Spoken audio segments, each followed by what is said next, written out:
NEET 2025 में ये question RLC circuit के ऊपर पूछा गया था, जिसमें क्वेश्चन में दिया गया है to an AC power supply 220 volt at 50 hertz, a resistor 20 ohm, a capacitor of reactance 25 ohm and inductor of reactance 45 ohm are connected in series. तो यहाँ पे आपको दिया गया है रेजिस्टेंस जो है 20 ओम का है, कैपेसिटिव रिएक्टेंस यानी एक्सी जो है वो दिया गया है 25 है, और एक्सेल जो है जो इंडक्टिव रिएक्टेंस है वो आपका दिया गया है 45 ओम है।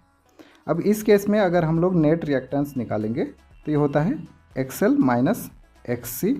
तो ये आपका नेट रिएक्टेंस जो आ जाएगा ये हो जाएगा आपका 45 माइनस 25 से आपका आ जाएगा 20 ओम। तो यहाँ पे जब हम लोग इम्पीडेंस कैलकुलेट करेंगे, इम्पीडेंस जिसको हम लोग जेड से डिनोट करते हैं, सीरीज आरएलसी सर्किट में ये होता है आर का स्क्वायर प्लस एक्स का स्क्वायर का रूट ओवर। तो ये आपका आ जाएगा 20 का स्क्वायर प्लस 20 के स्क्वायर का रूट ओवर। तो 20 का स्क्वायर प्लस 20 का स्क्वायर मतलब 20 का स्क्वायर इंटू 2 टाइम, क्योंकि यहाँ पे 2 टाइम यहाँ पे सम किया गया है, तो ये आपका आ जाएगा 20√2 ओम। यहाँ पे पहला जो क्वेश्चन में पहले आपको पूछा गया है करंट आई आपका आ जाएगा V डिवाइडेड बाई जेड, और V यानी पोटेंशियल यहाँ पे दे दिया गया है 220 वोल्ट डिवाइडेड बाई जेड यानी आपका इम्पीडेंस दिया गया है, तो ये आपका 20√2, तो ये आपका आ जाएगा 11 डिवाइडेड बाई √2।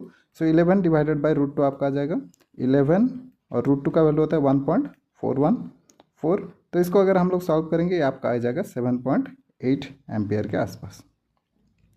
अब नेक्स्ट इसमें पूछा गया है कि यहाँ पे एंगल यानी फेज एंगल फाई कितना होगा करके।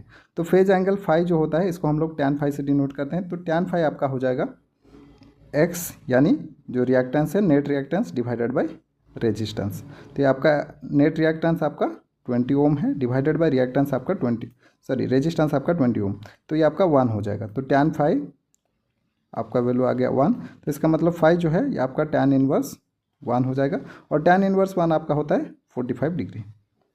तो ये आपका सेकंड सही आंसर होगा।